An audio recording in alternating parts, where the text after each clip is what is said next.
are gearing up for the third and final season of Hightown on Stars. We have Monica Raymund and James Badgedale here to chat all about it. Thank you both so much for your time today.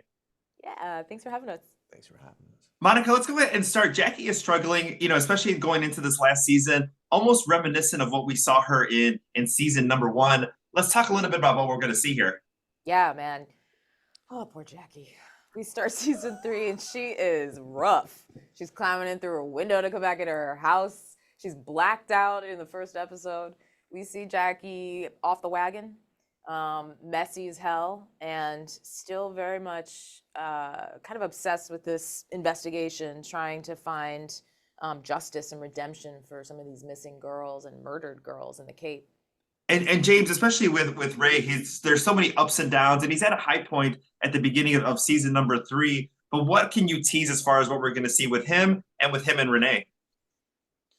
Oh, well, I think if you've been watching the show and you get to know our show, at any point someone hits a high point, there's only one way to go, man, and it's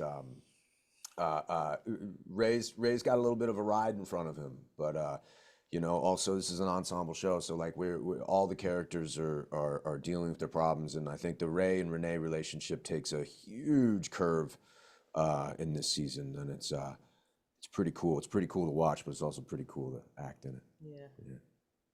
What were the feelings like on set, knowing this was going into the last season? Because this is a show that we got to start watching during the beginning of the pandemic, which feels like 100 years ago and like 5 minutes ago at the same time. But what are those feelings like knowing this becomes such a big part of people's lives during these critical times when what was going on in the show was so reflective of what was going on in America, and as we're saying goodbye to these characters? Monica, if you want to go ahead and start. Sure. I mean, the pandemic.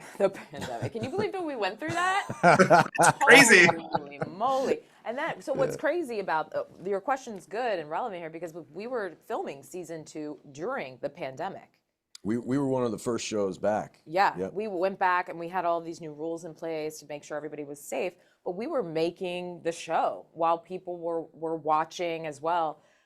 So that was wild, man. And to be able to, going into season 3, knowing it was our final season, we have so much respect for this show and for each other. So I think we did a good job of trying to stay in the present, staying it all and putting all of our energy into the final season so that you guys can get a hell of a ride while you're tuning in.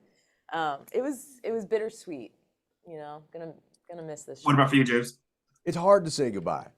You don't want to say goodbye, but everything has to end. Every story has to have an ending. And I'm grateful that we got that opportunity, because a lot of times you don't. And Stars and Lionsgate and Rebecca Cutter, we wanted to finish it the right way for the fans. Monica, of course, I have to ask you, we're based here in Chicago. You spent many years here as part of the team on Chicago Fire. Yeah. As of course, as Gabby Dawson, favorite memory? Do you get to still get a chance to come back here? And favorite memory of spending your time here in Chicago? I love Chicago. I love Chicago so much. I try to go back a lot. I got a lot of friends out there, friends who are still on the show. So whenever I can, I go say hello, pop over and see the crew, see my former co-stars. I'm still very close. I'll be back there actually in June, because I'm going to be directing an episode for Power Force, and they shoot in Chicago. So I'll be able to see some of my old Chicago buddies from Fire. Maybe I'll stop by Chicago Fire set to say hi. Oh, that'll be amazing. And also, Force is Joseph Sikora, who's also based in Chicago, which is awesome that it's another stars all connecting together. That's amazing. See what I'm doing there? Trying to keep it all in the family. Keep it all in the family. James, you talked about your family going to Cape Cod when you were growing up. What was that experience like? Does it feel like a full circle moment for you to be a part of the show, kind of having a connection to, where the story takes place?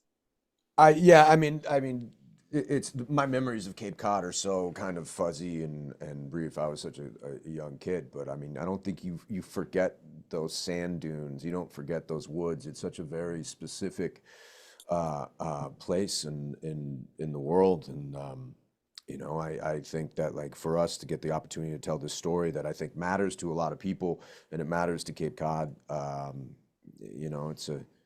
it's always a privilege. And we got to shoot there. We got to go there and hang out with everybody and learn from these people and represent a town. That is amazing, Monica. Final question here: you're going to be directing an episode of Force, but you also directed an episode of Hightown as well too, season 2. Are you directing anything in season number 3? I am. I am directing episode 3 of season 3.